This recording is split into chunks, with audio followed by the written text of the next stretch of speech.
Summer holidays வந்தாச்சு நம்ம GT Holidays வந்தாச்சு. GT Holidays, South India's #1 travel brand. 2011 போட்ட ஒரு வழக்கு. அந்த வழக்கு கிட்டத்தட்ட 15 ஆண்டுகள் ஆயிடுச்சு. ஸோ அதுக்கு இப்போ ஆஜராக சொல்வதும், அதே மாதிரி இப்போ அதை நோக்கி ஒரு விசாரணையை முடுக்கி விடுவதும், நெருக்கடி கொடுப்பதும், சீமானுக்கு அரசியல் ரீதியாக நெருக்கடியை கொடுக்க இதை செய்கிறதா திமுக அரசு அப்படிங்கிற விமர்சனமும் இருக்கு. உங்களுடைய பார்வை? இது அரசியலில் எல்லாமே சகிச்சதுதான். ஒரு காவல் அதிகாரி என்பவர் ஒரு வீட்டுக்கு போனோம் அப்படின்னா உள்ள யாராவது இருக்காங்கன்னா அரெஸ்ட் பண்ண போவாங்க. ஆனால் உள்ள பெண்கள் இருக்கிறாங்க, ஸோ பெண் காவலர்களை அழைத்து போனோம், அதுவும் இவர் செய்யலை அப்படிங்கிற குற்றச்சாட்டு, அடுக்கடுக்கான குற்றச்சாட்டு அவர் மேலேயே வருது. விஜயலட்சுமி என்பவரே திடீர்னு இந்த மாதிரி பேட்டி கொடுக்குறாங்க, இது மாதிரி பண்ணுறாங்கன்னா அது ஏதோ அரசியல் நோக்கம் இருக்கத்தான் இருக்கும். அரசியல் இல்லாமல் எந்த சம்பவமும் இருக்காது. அவங்க விஜயலட்சுமி உண்மையாக நீதி வேண்டும் என்றால் முறையாக கோர்ட்டுக்கு போய் அதுலேயே ஒரே குறிக்கோளோடு இருந்து செயல்பட்டிருக்கலாம். நியாயம் இருக்கக்கூடும், நான் உங்கள் பக்கம் நியாயமே இல்லைன்னு சொல்லலை, எதுவும் சொல்ல முடியும். ஆனால் செய்கிற நோக்கம் எதற்காக என்கிற போது தான் இந்த கேள்வி இருக்கும். இது அரசியலில் இதெல்லாம் ஒரு கேம். சீமானை ஒடுக்கிட்டோம்னா பாஜக ஒடுக்கியாச்சு, பாஜக இங்கே வரதுக்கு வாய்ப்பில்லை. சித்தாந்த ரீதியில் சீமானம் ஒடுக்கியாச்சு, அதிமுக பலவீனமாக இருக்குது. அடுத்தது கடைசியாக விஜய் மேலே அடுத்தது இந்த மாதிரி ஏதாவது நடவடிக்கை எடுக்கக்கூடும் அப்படின்னு நான் நினைக்கிறேன். ஆனால் விஜய் எந்த அளவுக்கு கிளவராக அதை ஹேண்டில் பண்ணுறாருன்றது பொறுத்திருந்தப்படும். 2G வழக்கில் கனிமொழி கைது செய்யப்பட்டு திஹார் சிறையில் அடைக்கப்படும் போது அவர் உடைந்து விட்டார். ஆயன் இருந்தாலும் மகள் அப்படிங்கிறதால அவர் உடைந்து அழுதாட்டெலாம் சொல்லுவாங்க. அது உண்மையாது? மகளை பெற்றவர்களுக்கு தானே தெரியும் அந்த வலின்னு சொல்லியிருக்காரு. ஆதன் நேயர்களுக்கு அன்பு வணக்கம். இன்றைய சிறப்பு நேர்காணலில் நம்முடன் இணைந்திருக்கிறார் மூத்த பத்திரிகையாளர் பாக்கி அவர்கள். வணக்கம் சார். வணக்கம் வினோத். சீமான் வீட்டில் நேற்று நடந்த ஒரு விரும்பத்தகாத ஒரு சம்பவம் மிகப்பெரிய விவாத பொருளாக மாறி இருக்கிறது. குறிப்பாக காவல்துறை நடந்து கொண்ட விதமும் இதுவரைக்கும் நம்ம வேறு விஷயங்களில் பார்க்காத ஒரு நடைமுறையாகவும் இருக்கிறது. இப்போ சீமான் அவர்களையும் தொடர்ச்சியாக செய்திகளை சந்திச்சிருக்கிறார், அவங்க மனைவியும் சந்திச்சிருக்கிறாங்க. இது எல்லாத்தையும் தாண்டி 2011 போட்ட ஒரு வழக்கு. அந்த வழக்கு கிட்டத்தட்ட 15 ஆண்டுகள் ஆயிடுச்சு. ஸோ அதுக்கு இப்போ ஆஜராக சொல்வதும், அதே மாதிரி இப்போ அதை நோக்கி ஒரு விசாரணையை முடுக்கி விடுவதும், நெருக்கடி கொடுப்பதும், சீமானுக்கு அரசியல் ரீதியாக நெருக்கடியை கொடுக்க இதை செய்கிறதா திமுக அரசு அப்படிங்கிற விமர்சனமும் இருக்கு. உங்களுடைய பார்வை? ஒரே ஒரு வரியில் சொல்கிறோம், சீமானை அரசியல் ரீதியாக பழிவாங்க அரசு துடிக்கிறது அப்படின்ற ஒரு கருத்தை நம்ம புரிஞ்சுக்கலாம். இது ஓவராலாக இருக்கிற விஷயம். நம்ம அதை தவிர்த்து, இது அரசியலில் எல்லாமே சகிச்சது தான். ஜெயலலிதா அவர்கள் கலைஞர் கருணாநிதி அரெஸ்ட் பண்ணாங்கல்ல, மிட் நைட் அரெஸ்ட்டு, அதில் நேரடியாக கலைஞருக்கு சம்மந்தம் கிடையாது, முதலமைச்சராக தான் இருந்தார். அப்போது மேம்பால ஊழல் தொடர்பாக மேம்பாலங்களை கட்டி யார்? அப்போதைய மேயராக இருந்த மு.க. ஸ்டாலின். அப்படி இருந்தால் மு.க. ஸ்டாலின் மேலே தான் பாயிருக்கணும். கலைஞர் கருணாநிதி மேலே அவங்க கோபம் பாய்ஞ்சது, அதெல்லாம் அரசியல்லாம் எல்லாம் தெரியும். பின்னாடி அது வழக்கு எப்படி ஆச்சுன்னு தெரியும். நாம் இது கூட போகவில்லை. ஆனால் ஒரே ஒரு தகவல் சொல்லி ஆகணும். அதாவது 2011 சம்பவத்து தொடர்பாக வழக்கு வந்தபோது நீதிமன்றம் சீமானுடைய இந்த வழக்கை எடுத்துக்கொள்ளாது, ரத்து பண்ணணும்னு கேட்டிருக்காரு. ஆனால் அது தள்ளுபடி பண்ணி, ஒரு வழக்கை ரத்து செய்ய வேண்டும் என்று கோரிக்கை வைத்து அது தள்ளுபடி செய்யப்பட்டால் அந்த வழக்கு தொடர்கிறது. It is alive. அந்த வழக்கு உயிரோடு இருக்குது அப்படின்னு. அதுக்கு 11 வருஷம் 20 வருஷம் கணக்கெல்லாம் கிடையாது, பல ஆண்டுகள் கூட பல சம்பவங்கள் இருக்குது. நீங்கள் 96க்கு முன்னாடி நடந்த சொத்து குவிப்பு வழக்குக்கு 2014 தண்டனை அதனால் இது அப்படின்னு எடுத்துக்க முடியாது. நம்ம என்னன்னா அது வழக்கு இருக்குது, உயிரோடு இருக்குது அப்படிங்கிறத கணக்கு. அந்த வகையில் பார்த்தா ரைட்டு, சரி. இதில் என்ன ஒரு நுட்பமாக பார்க்க வேண்டியதுன்னா, 2 தரப்புலையும் சில குறைகள் இருக்குது இந்த சம்பவத்தை பொறுத்தவரை. இதில் யார் என்னன்றது உண்மைகள் படிப்படியாக தான் வழியில் வரும். சீமானுக்கு காவல்துறை சம்மன் அனுப்பிச்சிருக்காங்க. அதை அவர் பெற்றுக்கொண்டு நான் இந்த மாதிரி கட்சி கூட்டங்கள் ஏற்கனவே கமிட் பண்ணிக்கிட்டேன், தருமபுரி மாவட்டத்திற்கு ஓசூர் அந்த பகுதிகளில் கட்சி கூட்டங்கள் இருக்கிறனால நான் அடுத்து நடவடிக்கை எடுக்கிறேன், எனக்கு அவகாசம் கொடுங்கன்னு கேட்டிருக்கார். இது ஒரு பக்கம் இருக்குது. நேற்றைக்கு அதாவது இப்போ பிப்ரவரி 27ஆம் தேதி ஆஜராகணும்னு கேட்டிருக்காங்க. ஆஜராகாதனால 28ஆம் தேதி ஆஜராகணும் அப்படிங்கிற மாதிரி தான் நேற்றைக்கு இந்த சம்மனை ஒட்டி இருக்காங்க. ஒரு சில கேள்விகள் எனக்கு தோணுது. என்னோடய சிற்றறிவிக்கப்பட்ட கிடைச்ச தகவல்களை வச்சுட்டு நான் சொல்கிறேன். நேற்றைக்கு சீமான் எங்கே இருக்கிறாருன்னு காவல்துறைக்கு தெரியாமல் இருக்காது. அங்கேயே கொடுத்துருக்கலாம். சீமான்கிட்டே நேராக சம்மன் கொடுத்து 28ஆம் தேதி நீங்கள் சென்னையில் போலீஸில் ஆஜராகணும், உங்களுக்கு மேலே வழக்கு இருக்குது, நடவடிக்கை எடுக்கணும், கைது பண்ணணும், இதோடு இருக்கலாம். அது அங்கே கொடுக்கல, வீட்டில் ஒட்டுறாங்க. எப்போ ஒரு சம்மன் ஒட்டுவாங்க? ஆள் இல்லாத போது தான் ஒட்டுவாங்க, அல்லது ஆட்கள் வாங்க மறுத்தால் அது இது இயல்பாக அப்படி பண்ணுவாங்க. நேற்றைக்கு இந்த சம்மனை வீட்டில் வந்து சீமானோட மனைவி கயல்விழி இருக்காங்க, அவங்கக்கிட்ட கொடுத்தாங்களா தெரியாது. அவங்க கொடுத்து ஏற்றுக்கிட்டாங்களா மறுத்தாங்களா தெரியாது. அதுக்கப்புறம் ஒட்டியிருக்காங்க, சரி. ஆனால் ஒட்டிய சம்மனை வந்து கிழிப்பது என்பது முறையல்ல, அது நியாயம்தான், சரி. அது ஒரு கிழிச்சிட்டாங்கன்னு கிழித்தது யாருன்னு யாருக்கும் தெரியுமா தெரியல. எனக்கு தெரிஞ்சு நான் படித்த ஊடகங்களில் படித்த தகவலை வச்சு சொல்கிறேன். அப்படின்னா யார் கிழிச்சாங்கன்னு தெரியல. ஆனால் சுபாகர் என்பவர் அந்த அமல்ராஜ் என்ற காவலாளியும் இடிச்சிட்டு போகிறாங்க. அதை விஷுவலாக பார்த்தோம். நல்ல ஒரு கைகலப்பு மாதிரி போயிட்டுருக்கு. அதெல்லாம் நம்ம வந்து இப்போ கலைஞர் கருணாநிதியை கூட கை பிடிச்சிட்டாங்க, கொலை பண்ணாதீங்க பாருலாம் கத்துற மாதிரிலாம் அந்த சம்பவம்லாம் நம்ம பார்த்துருக்கோம். அதெல்லாம் அரசியல், முழுக்க முழுக்க அரசியல். இதனால் என்ன இப்போ வந்து நேற்றைக்கு வந்து கயல்வழி சீமானோட மனைவி வெளியில் வந்து சாரி கேட்குறாங்க. என்ன சாரின்னு சொல்லிவிட்டு அவர் கோபமாக எடுத்துகிட்டு போகிறாரு, ஒரு கதை இருக்குது. இப்போ இதெல்லாத்துக்குமே வந்து நீங்கள் சம்மன் இது பண்ணாங்க. ஆஜராகாதது யார்? சீமான். ஆனால் நடவடிக்கை எடுத்து அரெஸ்ட் பண்ணுறது யார்? காவலாளிகள், அப்புறம் அவருக்கு உதவியாக இருக்கிறவங்க. இதுவே எனக்கு அது வேறு இஷ்யூவாக எடுத்துனா அது தனி வழக்கு போடுங்க. காவல்துறையினரை பணி செய்ய விடாமல் தடுத்தது அப்படின்னு அது பதிவாக இருக்குன்னு நினைக்கிறேன். காவல்துறை பணி செய்ய விடாமல் தடுத்ததுன்னா காவல்துறை செய்த பணி அப்படிங்கிறது வலசரவாக்கம் போலீஸ் வந்து சம்மன் ஒட்டுறாங்க. ஒட்டுறதை வந்து தடுத்திருந்தாங்க அப்படின்னா அது காவல்துறை பணி தடுப்புன்னு சொல்லலாம். ஆனால் இதை எப்படி நம்ம அப்படி சொல்ல முடியும்? அதுதான் அது இவங்க வந்து உள்ளே கேட்டிருக்காங்க, ஏன் கிழிச்சாங்க என்னன்னு கேட்டிருக்காங்க. அது அந்த கிளியராக தெரியல. எதுக்காக காவல்துறையினர் உள்ள சீமான் வீட்டுக்குள்ளே போகிறாங்கன்றது கேள்வி. சீமான் அரெஸ்ட் பண்ணுறாங்களா, சீமான் மனைவியை கைது பண்ணுறாங்களா, அல்லது சீமான் வீட்டு காவலாளிகள் கைது பண்ணுறாங்க, எதுவும் தெரியல. உள்ளே போகிறாங்க. அவர் ஏதோ துப்பாக்கி எடுத்ததா சொல்கிறாங்க. இருக்கலாம், துப்பாக்கி எடுத்தாத என்ன நோக்கத்தோடு எடுத்தார். அவர் வந்து ஒரு ஓய்வு பெற்ற இராணுவ அதிகாரி, அவர் லைசன்ஸோடு தான் துப்பாக்கி வச்சுருந்தாரு, அவர் வந்து பாதுகாப்புக்காக இருக்காருன்னு தான் சொல்கிறாங்க. ஆனால் நான் அதெல்லாம் மறுக்கலை, அது லைசன்ஸ் இருக்கே அதெல்லாம் இல்லை. என்னென்னா அவர் துப்பாக்கி எடுத்தோடனே இவங்க ப்ரொவோக் ஆகிட்டாங்க. போலீஸ்கார் எப்போவுமே காவல்துறையினர் வந்து ஒரு சின்ன பொறுமையாக இருப்பாங்க. சில பந்தோபஸ்துகள் நான் கண்ணால் பார்த்துருக்கேன், பொறுமையாக இருப்பாங்க. ஒரு சின்ன சம்பவம் வந்து நெருப்பு பற்றின மாதிரி காவல்துறையினர் வந்து அடிக்க ஆரம்பிச்சு பயங்கரமாக ரியாக்ட் பண்ணுவாங்க. அதுவரையில் அந்த பொறுமை என்பது ஒரு தணல் மாதிரி அனல் மாதிரி உள்ளுக்குள்ளே காத்துக்கிட்டே இருக்கும். அது இயல்பு. நான் என்ன சொல்கிறேன், அது ஒருவேளை ஒரு துப்பாக்கி எடுத்து சரண்டர் பண்ணுறாரா, அவர் சொல்கிறாரு நான் சரண்டர் பண்ணுறதுக்கு தான் வந்தேன், அதெல்லாம் அப்படியெல்லாம் வேண்டியதில்லை. துப்பாக்கி வச்சுருந்தா வச்சுக்குங்க, அல்லது வந்து இது பண்ணிங்க. அது எடுக்கிற போது அவங்க என்ன பண்ணுவாங்க, எங்களை நோக்கி சுடுறதுக்கு அதெல்லாம் இன்டர்பிரிட்டேஷன். நம்ம அப்படி அவங்க காவல்துறை விளக்கம் அந்த மாதிரி கருத்து சொல்ல, அதனால் பிடிச்சோம் அப்படின்னு சொல்லுவாங்க. அந்த துப்பாக்கியை பறிமுதல் பண்ணிட்டாங்க. 20 தோட்டாக்கள் இருந்தது, அதையும் பண்ணிட்டாங்க. அது என்ன காரணம்னு நமக்கு தெரியாது, அது விசாரணையில் தான் தெரிய வரும். ஆனால் அதே சமயத்தில் காவல்துறை அதிகாரியை பொறுத்தவரை ஒரு கருத்தை நான் சொல்லி ஆகணும். ஏன்னா காவல்துறை அதிகாரியாக பிரவீன் ராஜேஷ் என்கிற இன்ஸ்பெக்டர், அவரை எனக்கு தெரியாது, நான் பார்த்ததில்லை. ஆனால் அவருடைய தந்தை ராஜகுருவை எனக்கு நன்கு தெரியும். ஆதம்பாக்கம் காவல் நிலையத்தில் அவர் இன்ஸ்பெக்டராக இருந்தார். ரொம்ப நேர்மையானவர், பண்பானவர்.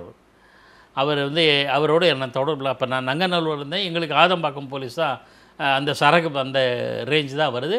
அப்போ ராஜகுருவை 2-3 முறை சந்தித்திருக்கேன். எனக்கு பாஸ்போர்ட்டுக்கெல்லாம் அவர் தான் கிளியர் இதை கையெழுத்து போட்டு கொடுத்து அனுமதி கொடுத்தார். எனக்கு பாஸ்போர்ட் வாங்குவதற்கெல்லாம் உதவி செஞ்சார் ராஜகுரு. நேர்மையான ஆள். துரதிருஷ்டமாக ராஜீவ் படுகொலையும் போது அவரும் உயிரிழக்க நேர்ந்து விட்டது. ஆகையினால அவர் ஒரு அப்பா நல்ல பண்பாளர், ஒரு நேர்மையான அதிகாரிங்கிறதுனால மகனுக்கு பற்றியும் ஒரு நல்ல இமேஜ் தான் உருவாகி இருக்கும். இல்லை, ஆனால் அது இப்போ எப்படி கனெக்ட் பண்ணுறாங்க அப்படின்னா, ராஜீவ்காந்தி அந்த கொலை வழக்கில் அந்த கொலை நடந்தப்போ வந்து இவர் இறந்து போனார். ஸோ வந்து ராஜீவ்காந்திக்கு எதிராக சித்தாந்த ரீதியாக விமர்சனம் கொண்ட தலைவராக சீமான் இருக்கிறார். ரொம்ப ஒரு சில ஆண்டுகளுக்கு முன்பாக கூட எங்களுடைய எதிரியே இதே மண்ணை நாங்கள் கொன்று புதைத்தோம் அப்படிங்கிற வரலாறு இருக்கட்டும் அப்படின்ட்டு வந்து அவங்க கட்சியுடைய கொள்கை பரப்பு செயலாளர் சாட்டை துரைமுருகன் பேசியது ஒரு சர்ச்சையாச்சு.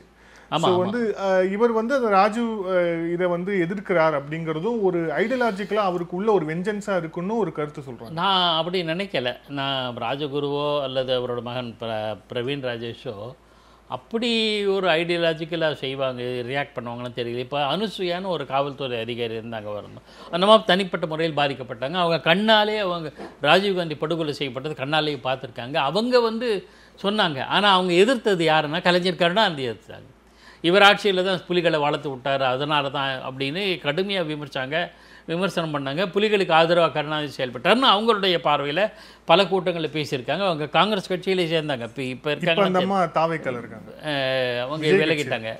அதாவது அது வந்து அந்த இருக்கணும்னா சீமான் மேலே இருக்குமா என்பது எனக்கு சந்தேகமாக இருக்கு. அந்த அளவுக்கு அதுக்கு ஏன் ஒரு அடிப்படை இன்னும் கூடுதலா சொல்றாங்க அப்படின்னா, இந்த சீமான் மீதான இந்த வழக்கு அப்படிங்கிறது வலசரவாக்கம் காவல் நிலையத்துக்கு உட்பட்டது. ஆமா. ஸோ அவங்க தான் வந்து சம்மனை வந்து ஒட்டுறாங்க. அவங்க அந்த சம்மனை ஒட்டும் போது எந்த பிரச்சனையும் வந்து அங்க இருக்கவங்களால தரப்படல. அதுக்கப்புறம் கிழிக்கிறாங்க, அது ஊடகத்துல பப்ளிஷ் ஆகுது. இதை பார்த்துட்டு இவர் வந்து நீலாங்கரையோடைய காவல் ஆய்வாளராக இருக்காரு, இவர் வந்து உள்ள போறார்.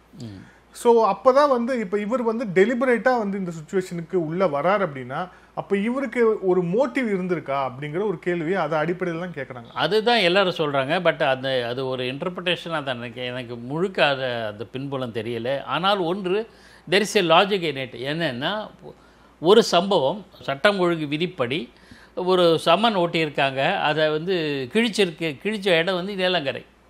அப்போ நீலங்கரை போலீஸ்காரங்க தானே வருவாங்க. எங்கே திருட்டு நடக்குது? பாம்பே சேர்ந்தவர், கோயம்புத்தூர்காரர் ஒருத்தர் வணிகர், கோயம்புத்தூரை சேர்ந்த ஒரு தொழிலதிபர் சென்னைக்கு வர்றாரு. பாம்பேக்காரர் ஒருத்தர் அவர்கிட்டேருந்து கொள்ளை அடித்தார்னா இங்கே இருக்கிற போலீஸ் முதல்ல ஹேண்டில் பண்ணல, அப்புறம் ஷிஃப்ட் பண்ணலாம். இல்லை, அது புரியுது. பட் ஆனால் அந்த சம்மன் கிழிக்கப்பட்டதால அங்கே என்ன சட்டம் ஒழுங்கு பிரச்சனை ஏற்பட்டதோ அப்படின்னு ஒரு கேள்வி. இல்லை, சட்டம் ஒழுங்கு பிரச்சனை அங்கே என்ன சட்டம் ஒழுங்கு பிரச்சனை ஏற்படுது, அங்கே என்ன பிரச்சனை ஏற்படுது? அங்கே எந்த பிரச்சனையும் இல்லை, கிழிக்கிறாங்க, அது வந்து ஊடகத்தில் பப்ளிஷ் ஆகுது, இதோட நின்று போகுது. ஸோ இதை வந்து ஒரு பிரச்சனையை எடுத்துக்கிட்டு உள்ளே போகிறது, உள்ளே போய் அதுவும் இன்னொரு விஷயமும் சொல்கிறாங்க. அது வந்து அவர் வந்து ட்ரெஸ்பாஸ் பண்ணி உள்ளே போகிறாரு. ஒரு காவல் அதிகாரி என்பவர் ஒரு வீட்டுக்கு போனோம் அப்படின்னா வந்து உள்ளே யாராவது இருக்காங்கன்னா அரெஸ்ட் பண்ண போவாங்க. ஆனால் வந்து உள்ள பெண்கள் இருக்கிறாங்க, ஸோ பெண் காவலர்களை அழைத்து போனோம், அதுவும் இவர் செய்யலை அப்படிங்கிற குற்றச்சாட்டு, அடுக்கடுக்கான குற்றச்சாட்டு அவர் மேலேயே வருது. இருக்கு, அதெல்லாம் இருக்கு. நமக்கு அந்த பின்னணி என்னன்னு தெரியாது. அவர் பார்த்தீங்கன்னா முதல்ல கதவை தட்டுறார், தட்டி திறக்கலை அப்படின்னு எந்த காவல்துறை அதிகாரியும் யார் வீட்டுக்கும் போகலாம்.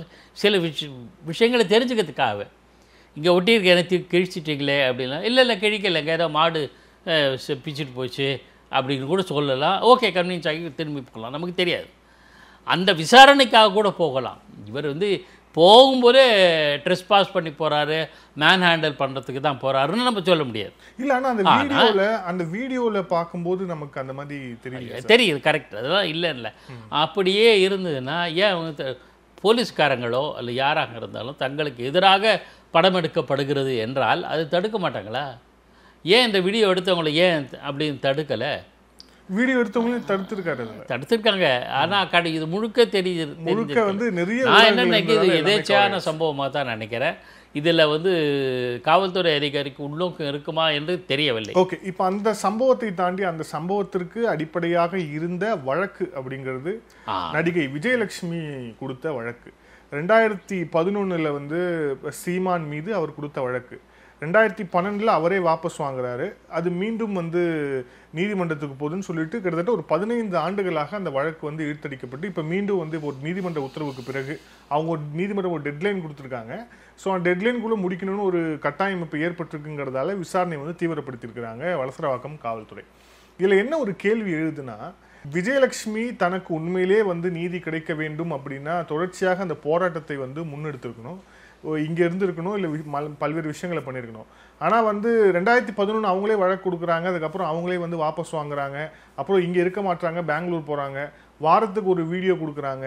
திடீர்னு திமுகவை கடுமையாக சீமான் எதிர்த்தால் ஒரு வீடியோ அங்கேருந்து வருதுன்னா விஜயலட்சுமி மீதே உள்நோக்கம் கற்பிக்கப்படாதா? அதுதான் இங்கே கேள்விக்குரியது. இது ஒன்றும் புதுசு கிடையாது. நீங்கள் சொன்னது மாதிரி சீமானுடைய இது விளக்கத்திலேயே இருக்குது. சீமானே ஒரு விளக்கத்தை கேட்குறாரு. இந்த வழக்கு வந்து 2011 இருக்குது. அப்போ அதிமுக ஆட்சி. அப்போது 2011 ஆட்சிக்கு வந்தவர் ஜெயலலிதா அம்மா. முதல்ல அந்த அம்மா டிசம்பர் வரையில் இருந்திருக்காங்க. அதுக்கு இடையில் உடல் இல்லாட்ட கூட அப்போ எந்த விதமான நடவடிக்கையும் சீமான் மேலே எடுக்கலை. அதுக்கு பிறகு எடப்பாடி பழனிசாமி வர்றாரு. ஓபிஎஸ் கொஞ்ச நாள் இருக்கிற எடப்பாடி பழனிசாமி யாருமே எந்த முதலமைச்சரும் அதிமுக ஆட்சி காலம் முடிகிற வரையில் 2021 வரையில் இவங்க மீது நடவடிக்கை எடுக்கலை. இப்போ எடுக்கிறாங்கன்னு அவர் அரசியல் பார்வையை முன்வைக்கிறார். இதுக்கு வந்து லாஜிக் இருக்குது. விஜயலட்சுமி என்பவரே திடீர்னு வந்து இந்த மாதிரி பேட்டி கொடுக்குறாங்க, இது மாதிரி பண்ணுறாங்கன்னா அது ஏதோ அரசியல் நோக்கம் இருக்கத்தான் இருக்கும். அரசியல் இல்லாமல் எந்த சம்பவமும் இருக்காது. அவங்க விஜயலட்சுமி உண்மையாக நீதி வேண்டும் என்றால் முறையாக கோர்ட்டுக்கு போய் அதுலேயே ஒரே குறிக்கோளோடு இருந்து செயல்பட்டிருக்கலாம். நியாயம் இருக்கக்கூடும். நான் உங்கள் பக்கம் நியாயமே இல்லைன்னு சொல்லலை, எதுவும் சொல்ல முடியும். ஆனால் செய்கிற நோக்கம் எதற்காக என்கிற போது தான் இந்த கேள்வி வருது.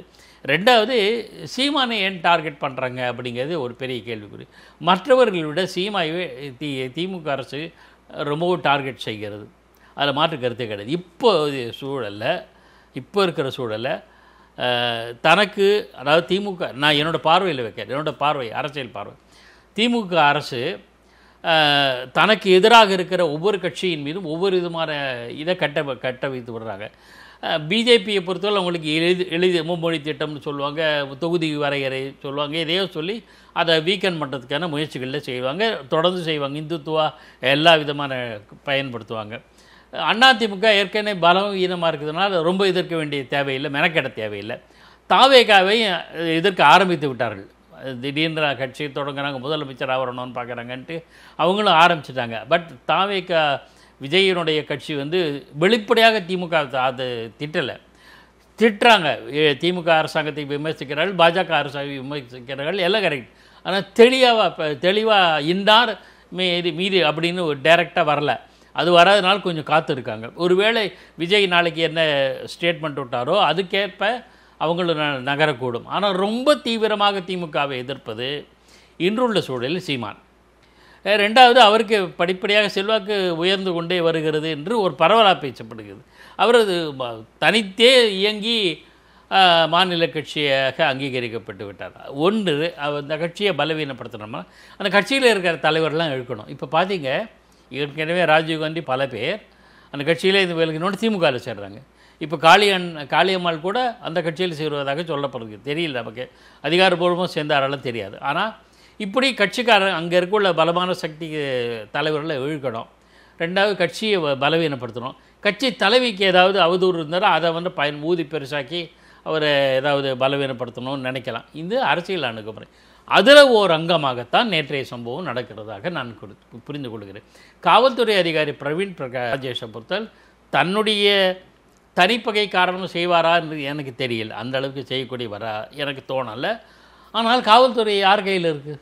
ஆளுங்கட்சி தரப்பில் இருக்குது. எப்படி ஜெயலலிதா முதலமைச்சர் கையில் இருக்குது, முதலமைச்சர் கையில் இருக்குது. அதான் நான் இப்போ எப்படி எடுத்துக்கிறேன்னே, கலைஞர் கருணாநிதி மேம்பால ஊழல் தொடர்பாக கலைஞர் கருணாநிதி மேல் கைது செய்தது ஜெயலலிதாவின் காவல்துறை.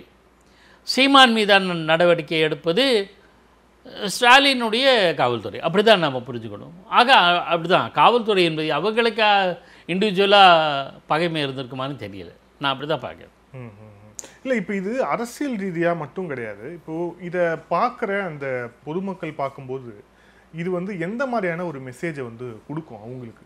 குறிப்பாக திமுக சீமானை அணுகும் விதம், நாம் தமிழரை அணுகும் விதம் அப்படிங்கிறது தொடர்ச்சியாகவே பார்க்குறோம். அது வந்து இதுக்கு முன்னாடி அன்பிரசிடென்ட்னு வந்து ஒரு வார்த்தையை சொல்லுவாங்க இல்லையா, கிட்டத்தட்ட அந்த மாதிரி இருக்குது. ஏன்னா வருண் ஐபிஎஸ் தொடர்ச்சியாக சீமான் மீது வைத்துக் கொண்டிருக்கக்கூடிய விமர்சனம், ஒரு காவல்துறை ஐபிஎஸ் அதிகாரி நேரடியாக அங்கீகரிக்கப்பட்ட ஒரு கட்சி தலைவரை வந்து விமர்சிப்பது அப்படிங்கிறது நாம் ரொம்ப புதுசாக பார்க்குறோம். தமிழ்நாடுக்கு இது ஒரு புது கல்ச்சர். அடுத்தபடியாக இப்போ போலீஸை வைத்தே இந்த மாதிரியான விஷயங்களை வந்து தொடர்ச்சியாக நெருக்கடி கொடுப்பது, கைது செய்வது, அப்புறம் இப்போ இந்த விஷயம் வந்திருக்கிறது அப்படிங்கிறது காவல்துறையை வைத்து வந்து நாம் தமிழரை ஒடுக்குகிறது திமுக அப்படிங்கிற ஒரு பார்வை வராதா? அதுதான் அதுக்காகத்தான் அந்த செய்யப்படுது. காவல்துறை மூலமாக நாம் தமிழர் மீது என்னென்ன நடவடிக்கைகளை எடுத்து நெருக்கடி கொடுக்க வேண்டுமோ, பலவீனப்படுத்தணுமோ அல்லது அச்சுறுத்த வேண்டுமோ அப்படி அதற்கான நடவடிக்கைகள் தான் அதிகரிக்க இருக்குது. இது இந்த கட்சியும் இல்லை, எல்லா கட்சியும் எல்லா காலத்திலும் எல்லா சமயத்திலும் செய்கிறது தான். இப்போ அது வந்து பட்டவர்த்தனமாக தெரியுது. சமூக ஊடகங்கள் அதிகரித்ததுனால வெளிச்சத்துக்கு எளிதாக வருகிறது. அதுதான் காரணம். ஆனால் இது எங்கே போய் முடியும் அப்படிங்கிறது ஒரு பெரிய கேள்வி. இதுக்கு இப்போ இத்தகைய சூழலில் சீமா இதன் மீது இது குற்றமே இல்லை அப்படின்னு நம்ம ஒதுக்கிட முடியாது. அவர் என்ன காரணத்தில் அந்த விஜயலட்சுமி சம்பந்தப்பட்ட விவகாரங்களில் அவர் என்ன தவறு செய்தாரா இல்லையா என்ன இதுங்கிறதெல்லாம் அது நீதிமன்ற விசாரணைக்கு பிறகு தான் தெரிய வரும். இப்போது இதை வைத்துக்கொண்டு தேர்தல் நெருங்குகிறது, இன்னும் ஒரு ஆண்டு தான் இருக்குது தேர்தலில், எந்த அளவுக்கு பலவீனப்படுத்தணுமோ. ஏன்னா மொபிலிட்டி அரசியல்வாதிகளுக்கு முக்கியமான பணி வந்து மொபிலிட்டி. நாங்கள் போய்கிட்டே இருக்கணும், ஏதாவது ஊர் போயிட்டு இருக்கணும், பிரச்சாரம் பண்ணணும். அண்ணாமலை பார்க்குறோம், எடப்பாடி பழனிசாமி பார்க்குறோம், ஏன் முதலமைச்சரையும் பார்க்குறோம் எல்லாருமே. இந்த இதை வந்து கட்டுப்படுவதற்கு என்ன வழி?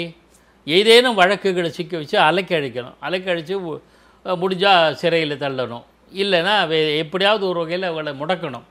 இதுக்கான நடவடிக்கையில் தான் செய்கிறாங்க. அப்படி தான் பார்க்க முடியுமே தவிர இல்லை இதில் காவல்துறை மூலிமா இந்த மாதிரி செய்கிறது அப்படிங்கிறது நாம் தமிழுடைய வளர்ச்சியவோ இல்லை சீமான் மீதான அவருடைய ஆதரவாளர்கள் வைத்திருக்கக்கூடிய அந்த அபிமானத்தையோ குறைக்க முடியும்னு நம்புறீங்களா நீங்கள்?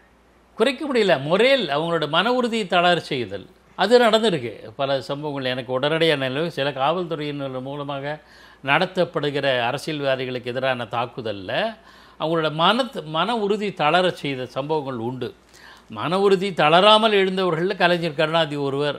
அநேகமாக சீமான் அப்படித்தான், இன்னும் அடித்தா இன்னும் எழுந்துக்க வேண்டியதுதான், இன்னும் அதை எப்படி பயன்படுத்திக்கலாம் அப்படின்னு நினைப்பாங்க.